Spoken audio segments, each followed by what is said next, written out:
What's up, everybody, and welcome to Narco Cop MMA. I'm your host, Mike, along with my co-host, Brandon.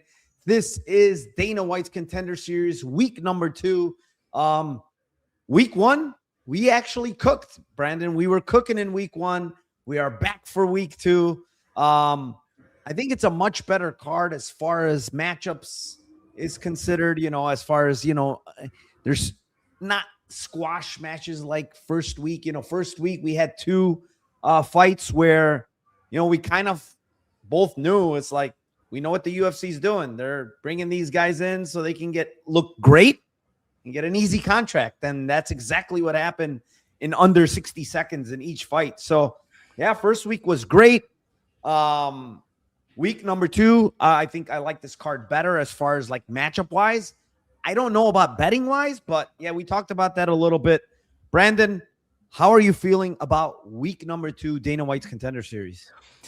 Yeah, week 2 is tough because we got a lot of guys with unknowns, like Muhammad Ali. We don't really know a lot about him. We haven't seen him like in a crazy extended fight, mixing the martials and doing everything he has. So I think we have a lot of information on fight styles in this matchup or this fight card, and some similar style matchups in this fight card. So I think this will be a good one for entertainment and competitive balance.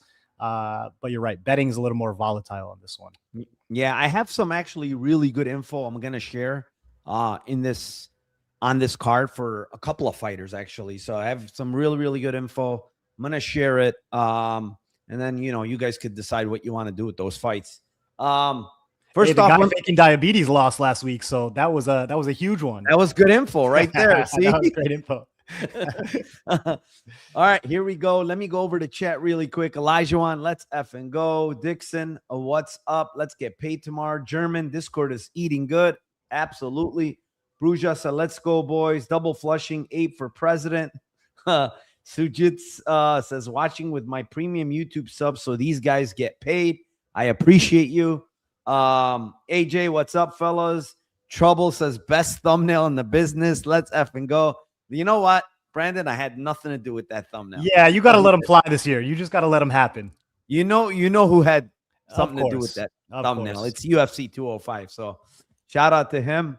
MMA Lay, what's up? Carlos, never thought I'd see Narco in a white beard. I just came from the gym, actually. I was telling Brandon I was running late. So the Andy says, what's up, guys? Michael says, I want to touch foreheads with Alivas like Buffer and Ian Gary. Wrestle Jamie says, shout out Brandon. This is Wrestle Jamia. Don't mix up the name. That's my boy. What is it? It's Wrestle Jamia. Sorry, Wrestle Jamia. Wrestle Jamia. Dart expert, dart aficionado. John Bitter says it's much better card when it comes to action. Absolutely. Lucky Lou, what's up? Like Lightning says, great call on crap shot last week. Brandon should have max bet it like you were joking about. Hey, he looked actually like we both liked him in that spot. And yeah, that was a good one. That was definitely a good one. Dude, I had round 3 at plus, what was it, 2,700? How did he not tap, bro? Like, this guy's an idiot. Like, he goes on, I got to talk about that really quick. He goes on X or IG or something. I don't know which one it was. And he's like, yeah, I'm not a pussy. I don't care about fans. I don't care about this. I'm not going to tap to that. And I'm like, in my head, I respond to him like, dude, like, you got to be a little smart. Like, do you want your arm snapped off with 5 seconds left? In a fight you already lost. You have no chance of winning the fight, you dummy. Why are you not tapping? People's ego gets in the way. Nothing to do with avoid injury. We know you're tough. You're in the cage. You're in Dana White's Contender Series. You took big shots. Everybody knows you're tough. Who cares? Like, too much ego. It's just a stupid thing to say on social media. Like, dude, like you sound like an idiot right now. Delu says, save me a lot of money on diabetic Dagestan. Good looks. Nabi says, oh shit, my favorite DWS YouTube homies. Sup, y'all?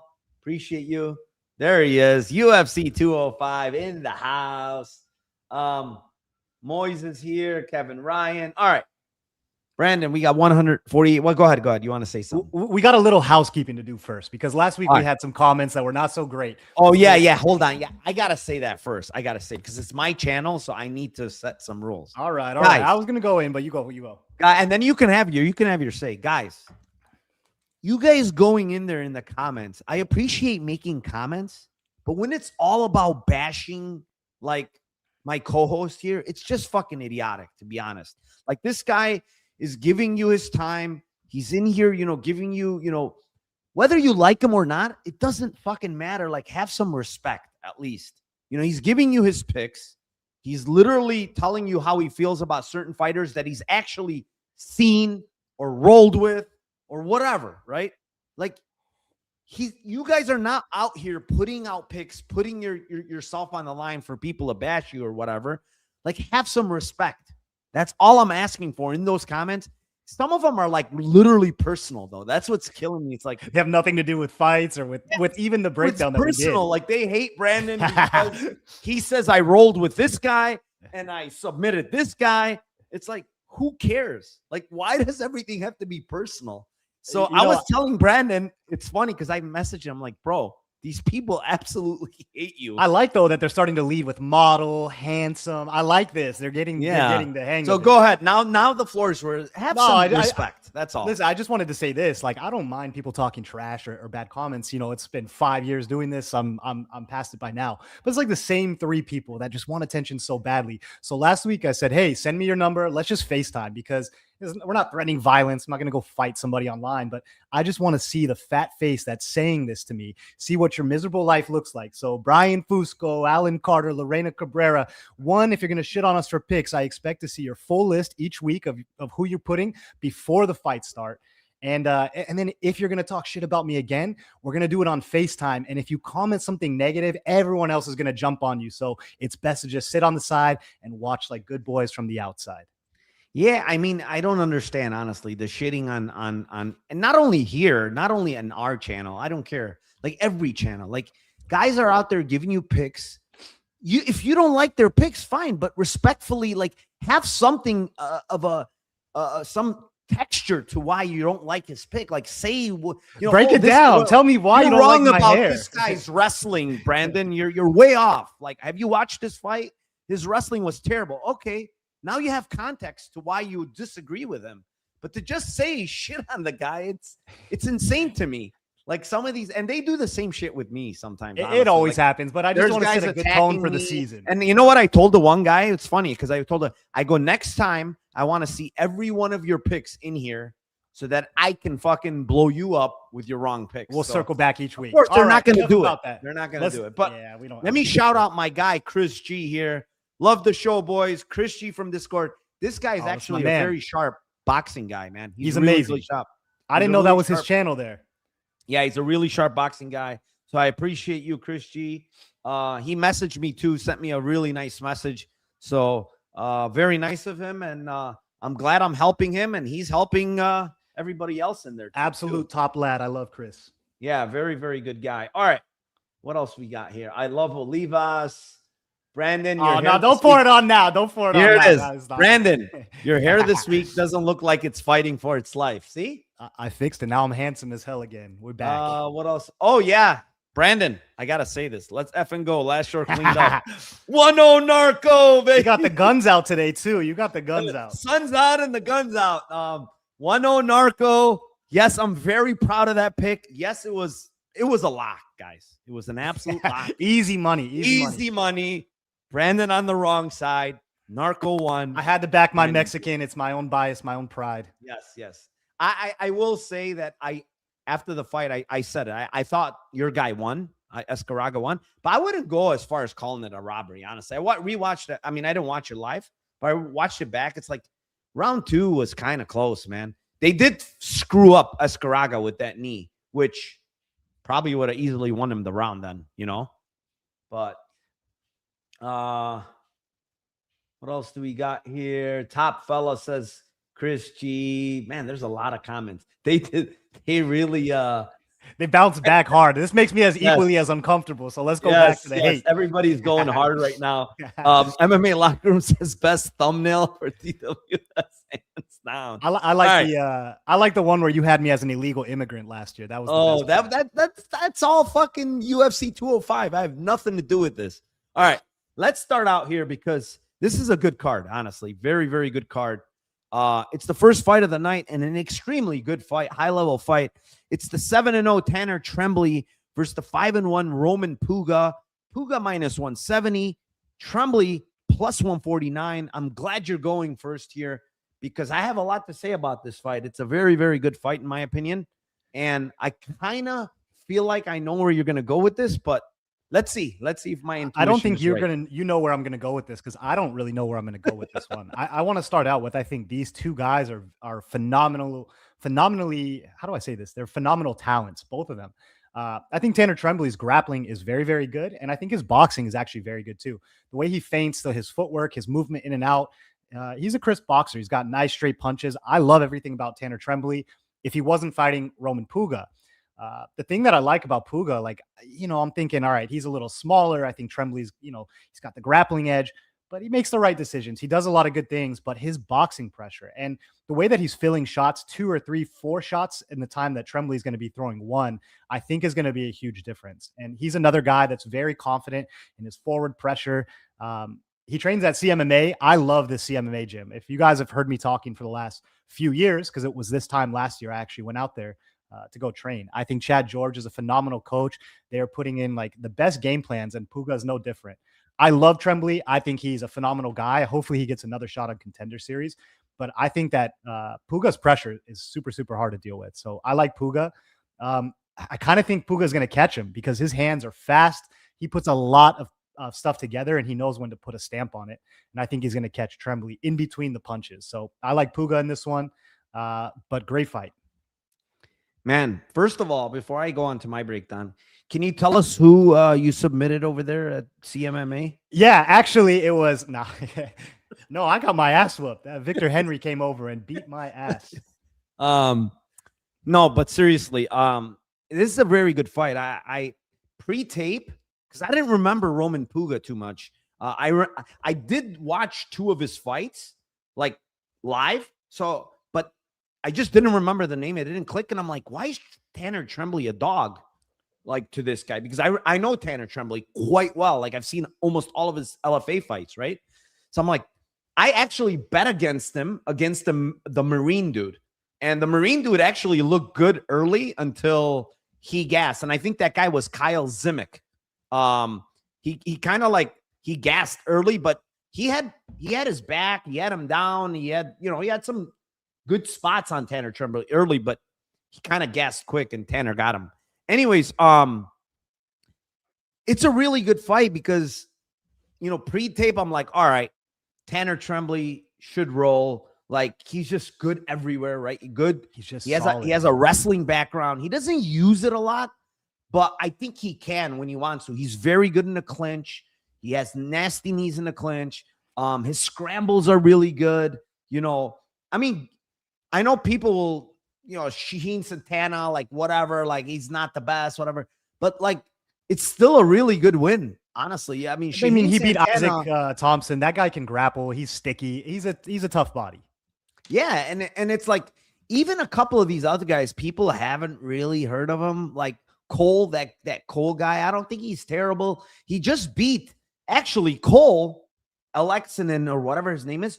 Just beat a guy that I consider a very hard guy to beat. Damian Nelson. You know who Damian Nelson is. Oh, yeah. He is not an easy guy to beat. And he actually just beat him, after, that's the subsequent fight to Trembley's, So, and honestly, watching that fight, fucking Trembley dominated him, basically, that Cole Alexian guy, right? Then, when you look at Roman Puga, and you mentioned, I think Puga is way too fast for this guy in the striking. That's one thing I know for sure. I think he hits much harder than Tanner Trembley. I think that Tanner Trembley is actually very tough. He's got a very good chin. The one thing I don't know is how is he going to handle those body shots? Because Roman Puga just is very, very nasty to the body, man. Like really, really nasty. This guy has 4 or 5 boxing fights. He's got knockouts in boxing. I'm not saying he's facing the best guys, but still, he's getting guys out of there.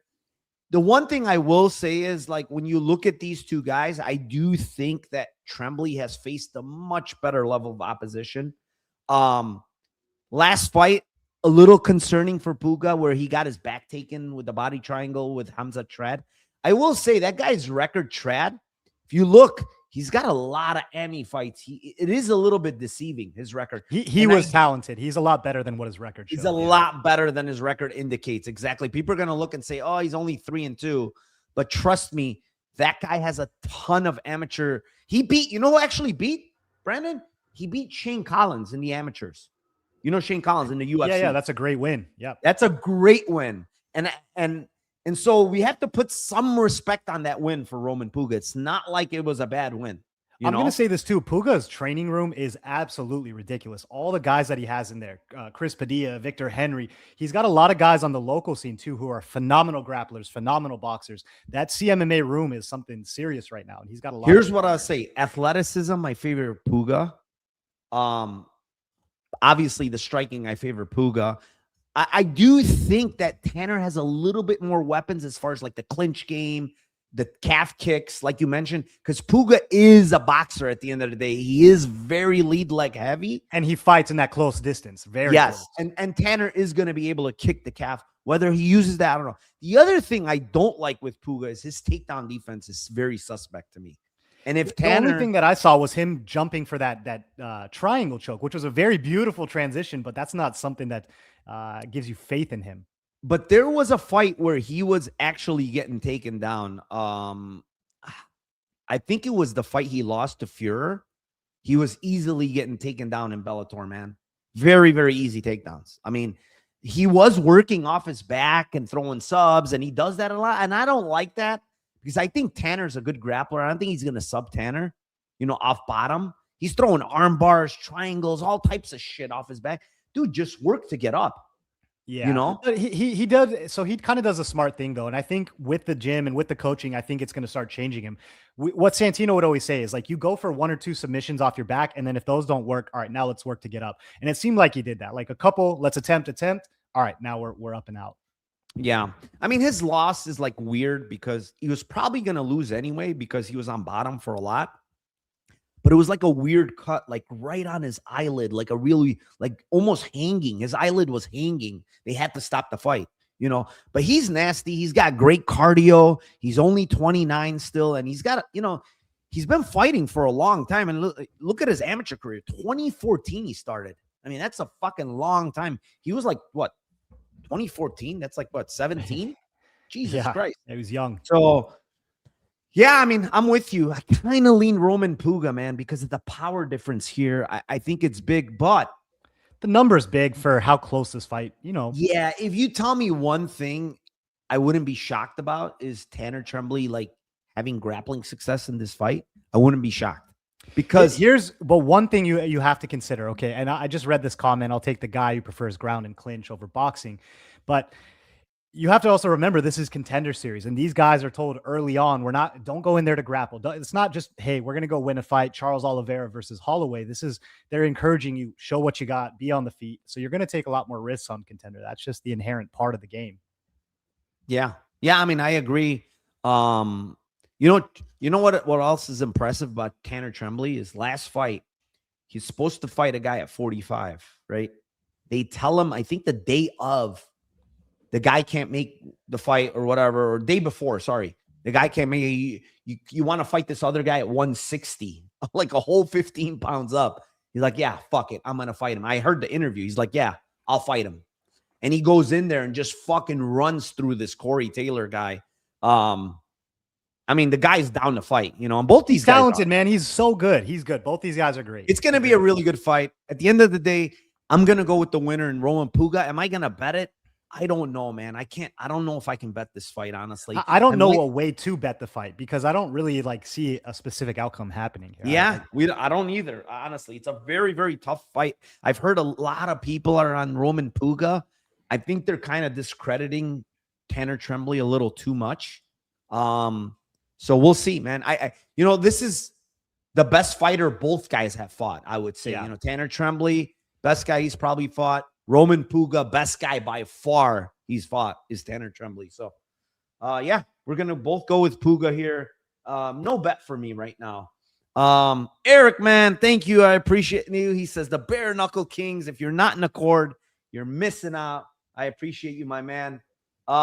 Here we go, Brandon. Can you tell this guy where your socials are at and X? We can follow him. Yeah, my Instagram is just Brandan. I have a weird spelled name, Brandan, and then last name is Olivas, Olivas. That's on Instagram, and then on Twitter, I'm B Wants to Know. Random, All right. but I needed something. Timo different. says, "Who disrespected Bo?" He's gonna come. I have a long list. Where do you want me to start? Okay, so Nicholas says the biggest thing that concerns me is he has that purple belt in jiu-jitsu. He's always attacking in a way where I wonder if he leaves openings for the bigger guy to control him. I mean, Brandon, you got anything about that? Well, I actually kind of like his purple belt jiu-jitsu in this thing because you have to also consider who the opponent is. I think Tanner Trembley is phenomenal and he's a great wrestler, but with that wrestling doesn't also come the same control that a good jiu-jitsu guy is gonna have. So I don't know. I don't think it's as big of a concern here. I almost like that he's a purple belt jiu-jitsu, more scrambly, crazy in this situation. Yeah, I think it's gonna be a great fight. A lot of love for Brandon today. A lot of love. Look at this. You're the GOAT. 279 live viewers. Let's pump it up. Pump it up. All right. Tell your friends, tell your colleagues. Yeah. Next one here. It's in the light heavyweight division. We get the 7-2 Alec Lorenz versus the 5-1 Muhammad Ali. Muhammad Ali minus 285. Alec Lorenz plus 234. Strap in because this is the fight I have some info on. One, Alec Lorenz is coming back. Obviously, he had that Contender Series fight against Yakiev. I mean, at the end of the day, do I blame him for getting knocked out against Yakiev? Absolutely not. Like, that guy's a good prospect in the UFC. Everybody knew what was going to happen. I think he was like a plus 1,000 dog or something in that Dana White's Contender Series against Yakiev. He came back in LFA, faced the guy that's a little bit older, not very good. Got the finish there in quick fashion. He's had some rough looks though. I mean, Ryan Parker, the grappling aspect of that fight was the very rough look. You know, Ryan Parker's a striker. I know, but he moves decent. Like, he's a good athletic guy. But him getting your back, doing this kind of stuff. I mean, it's very, very bearish. And basically, when you look at Alec Lorenz, he's kind of a maniac. Like, he's just throwing big shots, overhands, looking to just knock you out, basically, right? He's kind of a kill or be killed. And if you look at his record, it's literally kill or be killed, right? 7-2, 7 wins by finish, 2 losses by finish. And he's facing a guy in Muhammad Ali here that I think has a lot of flaws, to be honest, when you watch his tape. Yes, he looks like a Greek god. Yes, he hits hard. Yes, he's a jiu-jitsu wizard or whatever you want to call him. He's like great on the mat. But the guy has flaws. One, dude, he carries his left hand right here. I swear to God, all the way down. It's never up. Never, ever up. And if there's one thing that Alec Lorenz does throw is the big overhand looping right. And would I be shocked if he landed on Ali and knocked him out? Absolutely not. Because I think his chin is also like very iffy to me. And it's always in the air every single time. In the air. It's like the Conor McGregor thing on purpose. I don't like, he has flaws. Absolutely. Then the other flaw, in my opinion, is his fight IQ looks like shit. Because there's fights that you should just ground people and like absolutely work them. And he just, for some other weird reason, he wants to strike. And, he's leaving himself to get clipped because his defense stinks, right? It stinks on the feet. It's not good. Keeping your left hand low against the orthodox fighter is just idiotic. You're asking to get knocked out, and then your chin is not good on top of it. The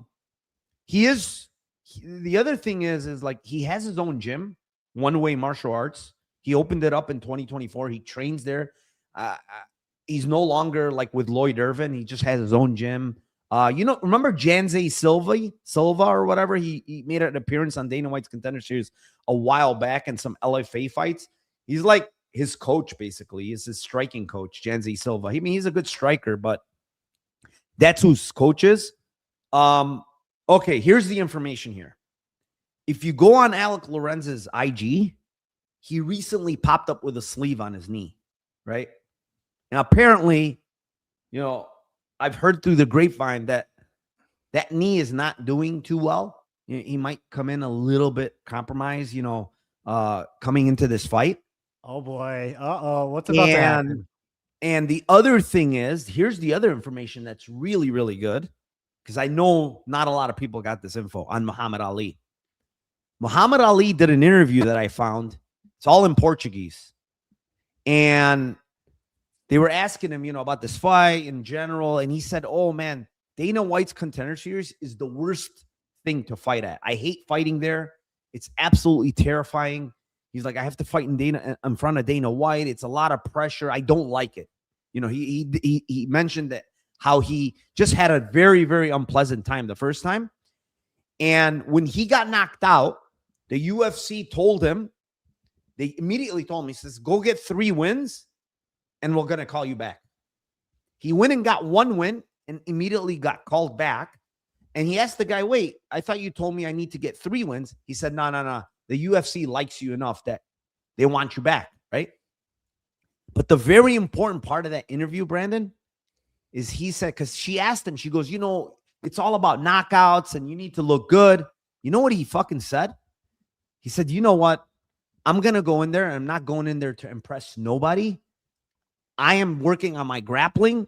And if I need to grapple, that's what I'm going to do in this fight. And he literally said that in the interview. So makes me think he's going to come in to grapple in this fight, man. And then one guy has a bum knee that probably can't defend takedowns too well. Yeah. You know where I'm going with this. I think Elite's going to knock him out first exchange. Who? I'm just messing with you. I mean, it could be. Listen, one guy could get knocked out in the first exchange. I mean, the thing is, Muhammad Ali can literally destroy this guy's leg with like probably 2 or 3 kicks. The way he's got nasty calf kicks. I mean, that's like the way Lorenz stands, that wide, like fucking clumsy stance, he can get his leg destroyed, dude. Like literally destroyed. And there was one fight where Lorenz got his leg. I can't remember which fight it was. He ate like 2 or 3 like big leg kicks and he did not like it. So yeah, man, I think Lorenz is live to knock him out, to be honest. Like, I don't know if I would ever parlay Muhammad Ali, but if he goes to the grappling, he's going to smash this guy. This guy's looked bad against Parker. Didn't he used to be a college wrestler too? That was like his whole supposedly, thing. But I mean, I don't know. I don't see it, honestly. I don't see it. So just like last week when I hit the crop shot one and you were like, hey, that's a good technical breakdown. You did all the good stuff, the dirty digging. I'm just going to say this was a really tough fight because I had the same takeaways. One, Muhammad Ali had that fight. I think it was his last fight against that complete jobber. But that guy put him against the cage and was just swinging on him. He was just covering. And he doesn't have a good concept of defense. And for me, Ali, that's the one thing he does do well is send shots right through the guard, right down the middle, big overhands, big looping stuff. And I'm worried that Ali could get a little bit complacent. And like we said, he exits with his chin up all the time. He likes to put it up even offensively, just like for cool looks. It's very fast jabs, very nice calf kicks. But the most simplified version, I'm looking at these 2 pictures. One guy looks like he sells apples at the farmer's market, and the other one looks like he's blowing up favelas. I'm going to take Muhammad Ali, but again, I agree with you. This is not like a slam dunk fight. We don't know a lot about Muhammad Ali. He exits with his chin, a lot of things that aren't great. We don't have an idea of his cardio. I think he's pretty lucky he's got Lorenz standing across from him in this fight, but I would say pass altogether this one. I mean, his cardio looked fine. I think there was clips of that fight against Gooden that went the distance. It looked fine. He does have a huge weight cut. He said that's the other part he said he hates in that interview. He's massive. I mean, he's huge. I don't know how he makes light heavyweight, to be honest. Like, he's fucking huge. And yeah, I mean the guy is, I understand why the UFC wants him. Like, they don't want Alec Lorenz here. Come on, let's be honest. Pasty white guy. Yeah, I mean, they're bringing in Muhammad Ali. They're giving him a guy that is kind of chinny. He has a terrible ground game. I mean, he could probably get it done in multiple ways. But man, minus 285 on a guy that's lacking so much in his defense. And I think Lorenz stinks, to be honest. I don't think he's good, but Like he hits hard. He does one thing well, and he does. That's what exactly. he does. And the problem is the That's his other guy kryptonite. can't take it. So it's like, yeah, I'm not messing with that. Yeah, I'm gonna take Muhammad Ali as well, but let's see what they're saying here. Oh God. I've made a lot of money from Brandon's picks over the last 7 years, but I heard the guy runs with shoes on. What a weirdo. No, that's not true. I've been doing barefoot lately. There you go. There you go. Breaking Bad Boxing. What's up, my man? Thank you for joining. He's also from AZ. Let's go. Oh, look at this, Brandon. I actually heard Brandon only eats pizza with his socks off. What? No, let's not talk about feet on the. Let's not talk about feet on the show. This is a different subject. Yeah, you might get him too excited here. All right, let's move on, Brandon. Next fight. It is in the lightweight division. It is the 10-1 Logan Paxton versus the 14-2 Christian Perez. Christian Perez is a minus 225 favorite with a comeback on Paxton at plus 189. This one's yours. This is going to be probably like, I think that first fight is a equally matched fight. I think this is going to be a banger fight. This is going to be an awesome one. One, I want to start out with Christian Perez. I think this kid is a phenom. I mean, he does everything so well. I've never seen someone really move as athletically as he does. Like, he can kind of do everything. All the clips that he has at the goat shed. I mean, the kid is phenomenal. And then you look at Logan Paxton. I'm pretty sure he was like a 500 wrestler in college. He wasn't like a crazy good wrestler, but his MMA game is very good. Even for as sloppy and loopy and crazy as he is the little engine that could. He never stops coming forward. And one thing that he does so well is he mixes in his grappling with his striking better than I've seen a lot of guys. He gets you covering up high, drops down right into the legs. And his wrestling isn't like the most finesse and beautiful, gorgeous wrestling. It's a lot of like Kuhneman, right? Like wrestling, like tipping guys over. But man, he never stops. I like Christian Perez, man. I think that he has some hands. His kicks are so fast. He can do everything well. I think at minus 225 with Christian Perez against a guy who, Perez does get hit in exchanges quite a bit. And one thing that Logan is very good at is timing those overhands. He's really good at showing this level change, faking takedowns, 2 big overhands, and then just closing that distance. I think this stylistically is a very, very tough matchup for Christian Perez. You have one guy that's going to push cardio, that's going to push the striking and make this a dirty, nasty clinch fight. And the last thing, I'm looking at the weigh-ins today. I thought Christian Perez was going to be like kind of longer, lankier, bigger. Paxton's bigger than him. And look at the size of Paxton's head. I mean, this thing is massive. And I know he gets busted up every fight. Of course, that is live early, but I think he's going to have a really tough first round. And I think round 2, round 3, Logan's going to start pushing and putting that pressure, that grind. I love how he kind of mixes in like the Marc-Andre Barriault, little hockey punches here or there. I think Christian Perez is the better fighter. He's way more technical, way cleaner, but I like this little engine that could at plus 189. I like Logan Paxton here. Yeah, this is a very good fight too. I know Paxton has a wrestling background, but honestly, his wrestling stinks. I don't like it. It's all cage stuff. It's he's never dropping levels. It's always like up top. His shots are super, super slow. Honestly, very, very slow shots. He's just strong, bro. Like, he's just physically strong. That's the thing about him, is like, he will press you against the cage, kind of keep you there for the most of the time, and then potentially get a body lock on you. And then if he does, you're probably going to go down because he's that strong.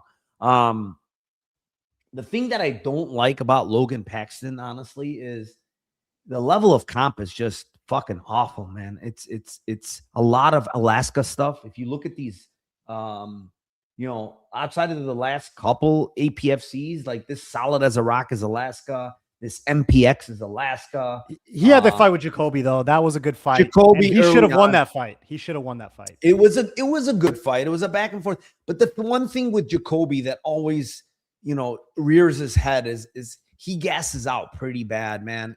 And he gassed out in that fight.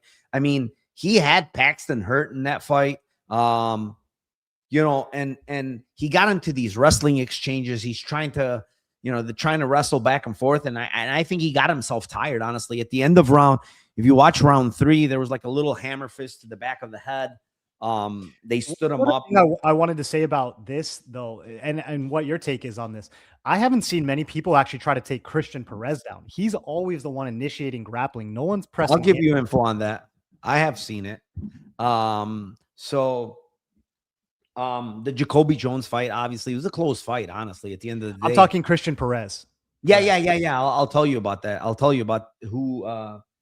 But the thing is, Logan always fights at like 170. He even fought at 85. I've seen the 2 fights that he's fought at 55, where both of them went to decision. The Jacoby Jones one, and the one right after that, Boris, whatever this dude is.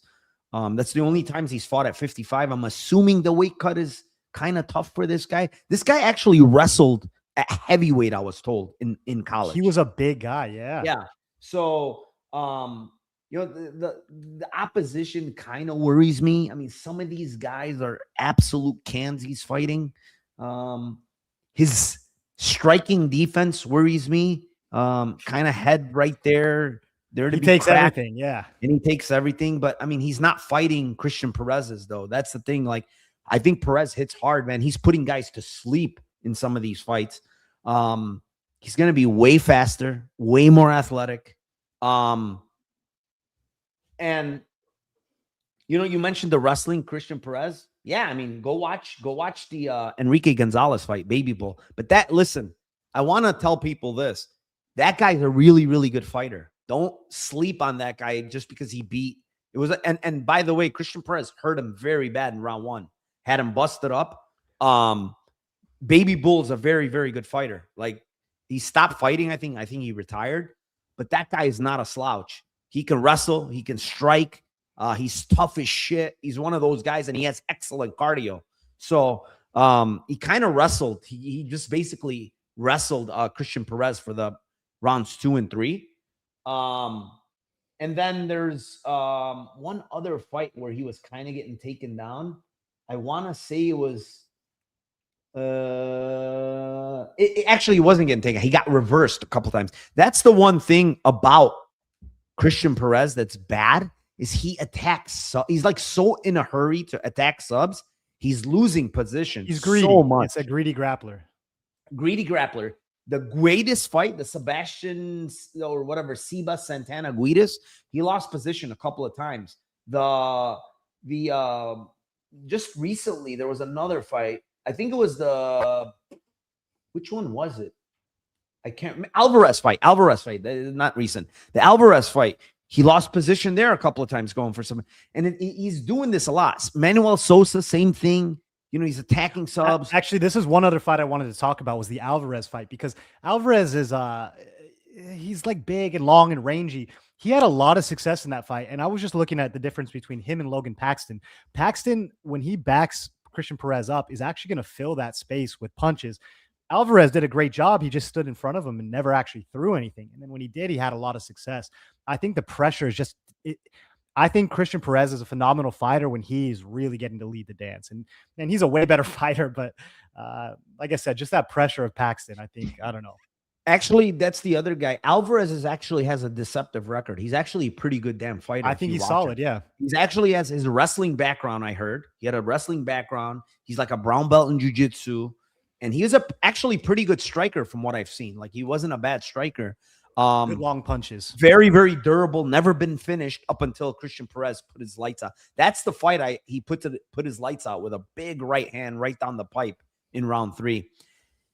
At the end of the day, honestly, I think Christian's going to be too athletic for this guy, too fast. By the way, I have info on Logan Paxton. Him and John Kuhneman are best friends. They live together. They train together 24/7. Don't tell me that. Don't tell me that. I'm off. I'm on Perez now. This is firsthand news. This is firsthand news. They live together. They train together. They got the same exact coach, and they're always with each other. So there you go. Is Paxton faking diabetes also? No. He doesn't have any of that. But yeah, I mean, I have to give that info out, right? That's good info, right? John That's Kuhneman, actually huge. I'm back on Perez now. So yeah, I mean, I'm going to be on Perez, honestly. I just think he's the much cleaner fighter, the better fighter. I do think that potentially it could get shaky in round 3 because of Paxton's pace. But man, Manuel Sosa, you got to give credit to Perez. What he did to him. Yeah. What he did to a guy like Manuel Sosa is fucking crazy.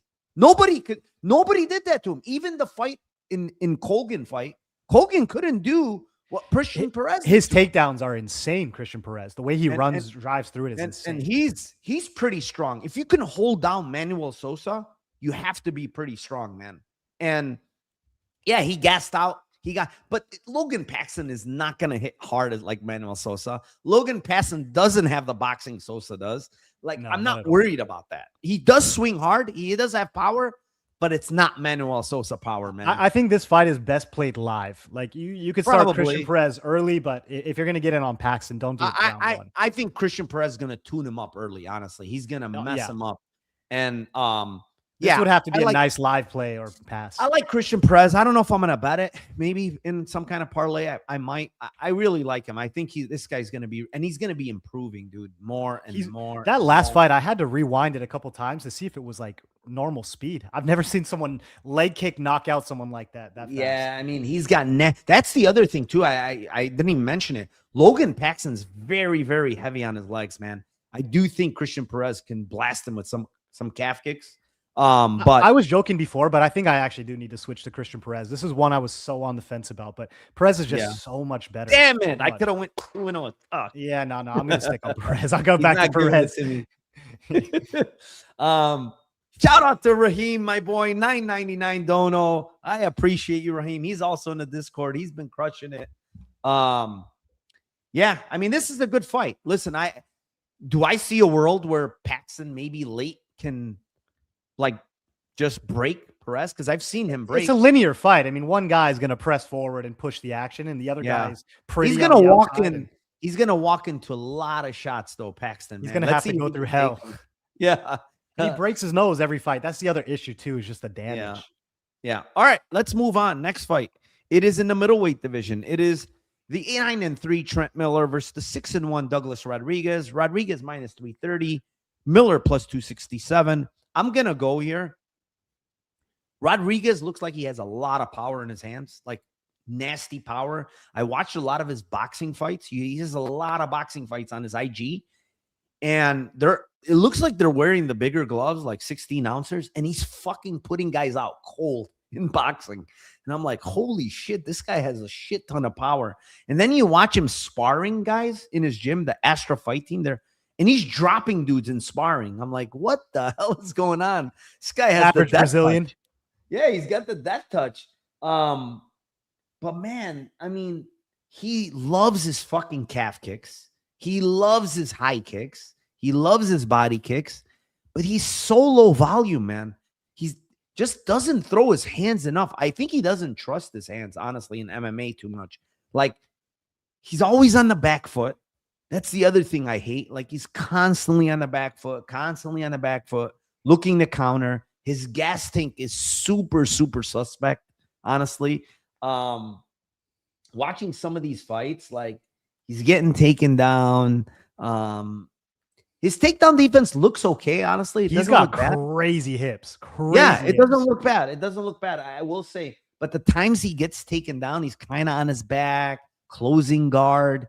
Some things I don't like. There's one time he went to an omoplata and got kind of like got out, got a reversal and got out. He's not 6'1", or Trent Miller's not 5'9". I don't know if you saw him at Face-Offs. He's like an inch taller, right? Trent Miller, though, man, if he had any type of like, God damn it, it's so ugly. Like, it's so plotty and ugly, his striking. He's going to be so much slower than this guy. His leg is going to absolutely get decimated. Did you see the fight where he was limping? The last guy? That old-ass guy that was whooping him. Tyler Smith literally destroyed his leg. This guy was one-legged. And knocked him out. I could not believe it, because that's not how the fight was going. Trent Miller is tough. Come on. You got to give him toughness. He's tough. He got put out by Ganjo, fine. He's tough. I mean, Buddy Wallace put him down too. But he is kind of tough. And like, if this fight extends, honestly, I'm not lying. If it gets to like 2-3, I'm going to be very scared for Douglas Rodrigues. The way he looks, His cardio looks awful, man. It looks very, very bad. He's breathing very, very heavy in round one in some of these fights. So I do think he's going to knock out Miller, man. He's just too fast, too good of a striker. He's going to destroy the lead leg. By the way, this is one I'm going to say he loves to do. So when you're striking, he loves to step out with his left foot and then fucking throw the high kick to the head. He loves doing that. And I think he's going to catch Miller with that, honestly. Miller is very defensively void. I think he's going to take that step out and then just blast that fucking high kick to the head, dude. He does it all the time.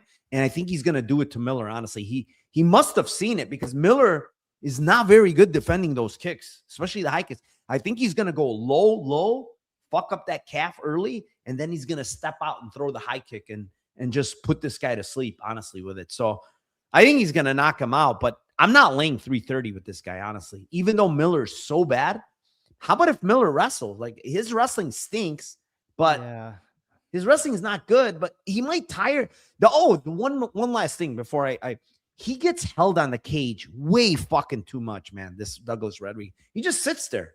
He doesn't know how to get out. Doesn't dig an underhook. Doesn't do anything until the ref breaks him. So, yeah, I mean, Miller stinks, though. Like, how are you going to play Miller? You just can't play Miller. I don't really have too much more to add to that. No. I mean, I'm watching one guy that looks like a freak athlete. This Douglas Rodrigues, his take, the way guys are getting in on his hips and then he's still like exploding to sprawl is pretty crazy. You know, he's got some decent stuff and he throws as hard as can be when he is throwing. Like, I mean, it's Trent Miller. I think if he wrestles, he's going to get countered off the breaks. He doesn't have, the second he starts getting hit, he's like, oh shit, where am I getting hit from? And he starts calling attention to everything. I think Rodrigues is going to KO him. This isn't. Yeah, I mean, UFC I truly think that too. They brought him literally the punching bag of the entire season. Oh, they want all the jacked Brazilians over the pasty white guys. Surprise, surprise. Yeah. All right, but I will say, this guy Rodrigues is 100% fade in the UFC. I'm going to fade this guy so bad. Wait till the UFC gets him on a nice cycle, though. Then he's going to be like crazy cardio. Yeah. It's in the water. All right, main event time. It is in the welterweight division. It is the 19-6 Cock Brito versus the 10-1 Namo Fazil. Fazil minus 147. Cock Brito plus 127. Brandon, this is a good fight. This is a good fight. And, originally looking at this, I watched Nemo for the first time on Netflix when he fought. And I thought, man, this guy is extremely underwhelming and unimpressive for all the hype that I had been seeing about him, all the stories that were told. And then I'm looking at Brito, and Brito is fast and dynamic, and he's knocking guys out. I'm thinking, all right, I think Brito moves too well. He's too mobile for Fazil.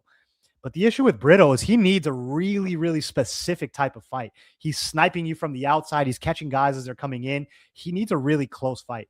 And the same thing I just said about Paxton. Look at the size of Nemo's head. It is huge. This guy's never been knocked out. He comes forward. It's weird watching him. I've never been so impressed, but not impressed by somebody at the same time because his fundamentals are very, very solid. He moves his head. He counters well. He moves forward. Distance management is great. But then he doesn't actually he sits on the back foot quite a bit. He gets backed up a lot. Sometimes he's good at cutting guys off, and then sometimes he just chases and throws overhands. So I was having a tough time kind of figuring out whose game is whose. Ultimately, I settled on Nemo. I think his body work and the way that he throws in combinations is going to break down a guy like Brito, who's a one-shot kind of guy who doesn't have a lot of defense, who takes huge shots. He got head kicked in the Surdu fight. I think he's going to be great and competitive for a round and maybe hit Nemo with some good stuff. But Nemo's really good about high guarding as he comes in, countering to the body, putting shots together.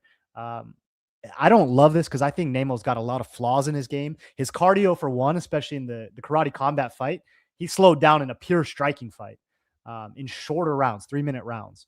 But then he's also shown fights where he kind of digs deep and he works body and breaks guys.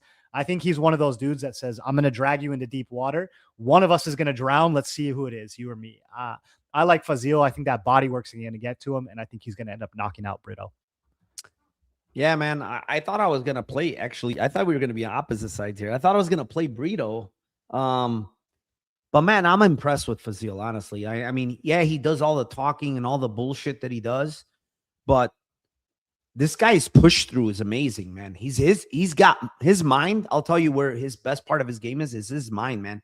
He's very tough mentally. Like watching Suleimanov fight. I don't know if you saw that fight. Yeah. Kind of a back and forth fight. Suleimanov is a longer dude that can wrestle too. This is the fight that really swayed me because I'm thinking that guy's a lot better than Brito. He's got a more complete game. He's got more offense. Did you see the punch that he landed in round 2 that spun Fazil like around basically? Oh, yeah. How the hell did he take that punch and not go down? Like he literally spun him right on the chin, spun him like basically, and the fucking guy didn't go down. And then within like 15 seconds, he's on the front foot coming after this dude. It's the size of that noggin, man. He can just eat them all. But listen, he had a loss against Muhammad Al-Waraki. I know that guy. I know him from PFL. He's a really, really good grappler, wrestler. Basically got him down, got his back. Almost got him with an RNC in that fight. But I mean, he got up multiple times. He was working in round 3 after exhausting like grappling. He was still coming up forward, just drilling this guy's body. And I do think that Brito might be able to land those calf kicks on Fazil. I don't know. He's at Tiger Muay Thai, but he doesn't seem to check calf kicks at all, man. He does. He does a lead leg because doesn't Brito throw from south? He does lift it, but he does there inside was leg checks. There was one fight he got his leg kind of like beat up. He wasn't checking him, and I was kind of concerned. Also, the one Friday fight, like he just going toe to toe with this Korean dude. I will say that was at 85 though, and that guy even fights at light heavyweight. So, I mean, this guy's chin is incredible, dude. He's got an incredible chin. He's very mentally tough, and the one thing I think is going to be a huge factor in this fight, man, is he's not going to fuck off. He's going to be in Brito's face. And I think Brito's fight IQ is idiotic, bro. Too much spinning shit, man. Way too many spins. And against a guy like Fazil, like, yeah, maybe you land and knock him out. Maybe something, like he did to I think it was Perez, right? Maybe you do that. But also when you miss, Fazil's going to make you pay, bro. Like he's going to throw big combo hooks, body, head, fast. He's going to follow that kick back to the body and just rip him to bits. Yep. Yeah. And this guy, it's like Brito, he has power. Don't get me wrong. I just feel like fighting a guy like this that's going to walk through everything and be in your face. I think he's going to break Brito, to be honest. I think he might finish him, actually. That's my take in this fight. I think he's going to finish. He's folding him like a lawn chair. I think he's going to finish Brito later in this fight. He's going to break him, and I think he's going to finish him. And the mental toughness between these two guys is where this fight's going to be won, in my opinion. Because I do think Brito's skilled, but the man that is more mentally tough, I've seen it because I saw Brito and I saw him in Dana White's Contender Series. The more mentally tough guy there, believe it or not, was the other side, Oban Elliott, and they won him the fight. I think this fight plays out like a couple of the other ones. I think Fazil, because sometimes he does get hit coming in. He doesn't really have great entries to his striking. He just kind of stays in that uncomfortable range until people break down.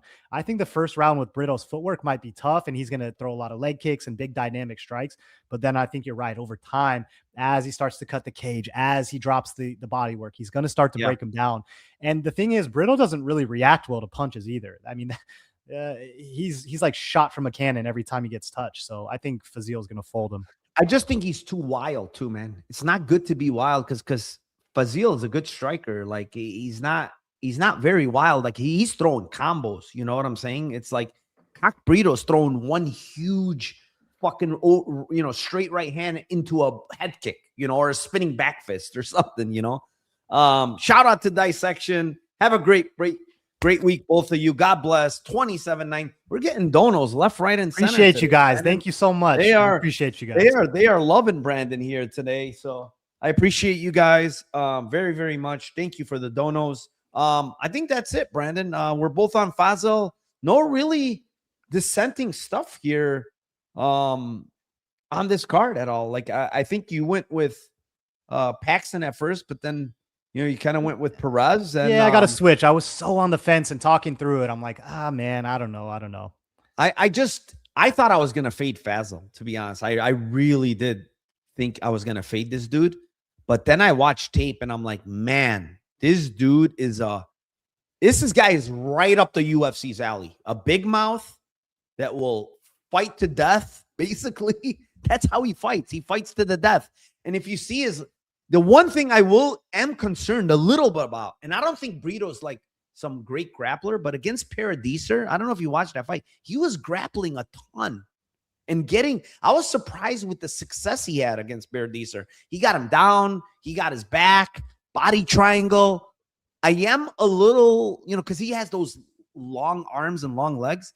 If he gets like to Fazil's back, maybe he can get an RNC. I wouldn't be completely shocked. This guy said he's working on his grappling, but it's not great as it is. It really isn't.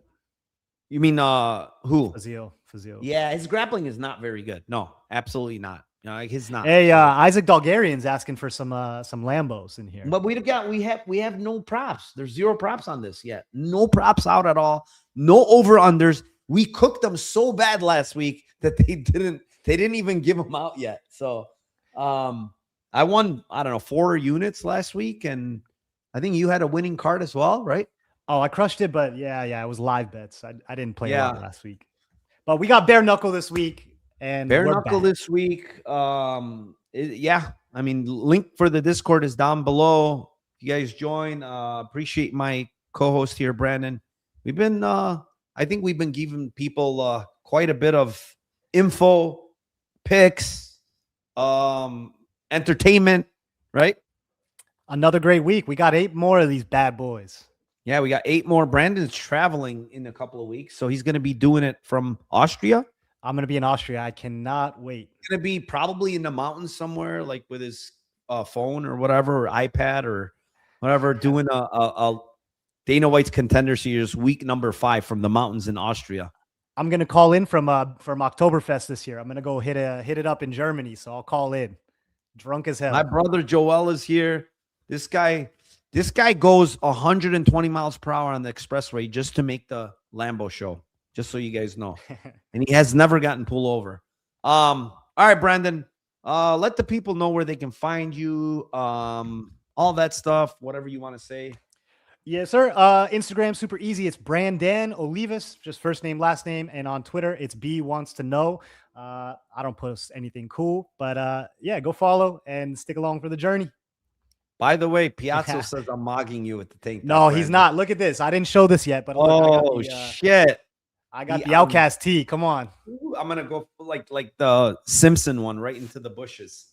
All right. Appreciate everybody. Appreciate my co-host. Good luck tomorrow on your bets. I'm waiting for props. I have no bets locked in yet. I might get to one, but I have none yet. Waiting on props. I do like some props. Hopefully we get some decent lines. But outside of that, thank you for all the donos.